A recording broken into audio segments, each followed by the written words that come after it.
پھر حضرت ابو بکر صدیق جیسی خلافت پر بیٹھے، حضرت بلال نے کہا کہ آپ کا بڑا احسان ہے مجھ پر، آپ کا بڑا احسان ہے، آپ نے مجھے آزاد کروایا، اگر آپ آزاد کرنے کے بدلے مجھے کچھ بھی حکم دیں تو میں تو مانوں گا، لیکن اگر آپ نے اللہ اس کے رسول کی رضا کے لیے مجھے آزاد کرایا تو مجھے اب تنہا جینے کا اختیار دیا جائے، مجھے اذان دینے پر مجبور نہ کیا جائے۔ تو آپ کو آزاد رکھا گیا کہ آپ کی جیسی مرضی۔ پھر وہ وقت آیا کہ آپ مدینہ طیبہ سے نکل کر کے جا رہے تھے، یہ کہتے ہوئے کہ مجھے جہاد میں بھیجا جائے کہ رسول اللہ صلی اللہ علیہ وسلم کے بعد زندگی جینے کا کوئی مزہ نہیں ہے، میں شہید ہونا چاہتا ہوں، ملک شام مجھے بھیجا جائے۔ تو حضرت ابو بکر نے ان سے کہا تھا کہ اے بلال، میری عمر کا آخری حصہ ہے، میں چاہتا ہوں کہ جیسے رسول اللہ کے قریب تم رہے، تمہیں دیکھ کر کے مجھے میرے مصطفیٰ کی یاد آتی ہے، تم میرے ارد گرد رہو۔ تو حضرت ابو بکر کی بات پر وہ اتنے دن تک رہے، اور اس کے بعد جیسی حضرت عمر بیٹھے، ان سے کہا مجھے ملک شام بھیج دیا جائے۔ ملک شام ان کو بھیج دیا گیا، کیونکہ وہ حضرت عمر بھی وہی بات کر رہے تھے جو حضرت ابو بکر کہہ رہے تھے کہ بلال، اچھا یہ بات بھی میں آپ کو بتاؤں کہ حضرت عمر کا معمول یہ تھا، ایک بار ابو سفیان سردار مکہ ہے، یہ لوگ ملنے کے لیے آئے حضرت عمر فاروق کے پاس، اسی وقت حضرت بلال، حضرت مقداد، حضرت صہیب یہ لوگ بھی آئے ہیں، اور اس وقت جب وہ بڑے رئیس آئے اور ادھر غلام زادے آئے، حضرت عمر نے کہا پہلے بلال کو بلاؤ،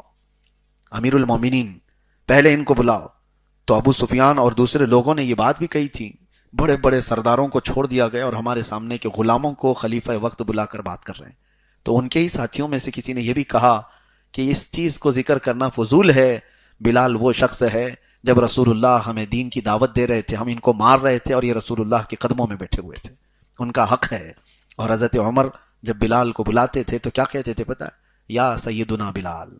اے ہمارے آقا بلال آئیے۔ حضرت بلال کہتے تھے امیر المومنین آپ مجھے آقا کہہ کر کیوں پکارتے ہیں، آپ مجھے سیدنا کیوں کہتے ہیں؟ حضرت عمر رونے لگتے اور کہتے بلال ذرا اپنا وہ جبہ اٹھاؤ تاکہ میں وہ دیکھوں جو پیٹھ پر تمہارے زخم ہیں رسول اللہ کی محبت میں لیے ہوئے، میں ان کو بوسہ دوں، یہی میری زندگی کی بڑی قسمت کی بات ہے۔ حضرت بلال کی اتنی تعظیم کرتے تھے۔ حضرت عمر فاروق رضی اللہ تعالیٰ کبھی حضرت ابو بکر صدیق کی بھی تعریف کرتے تو یوں کہتے، حضرت عمر یوں کہتے ہمارے سردار ابو بکر نے ہمارے سردار بلال کو آزاد کرایا ہے۔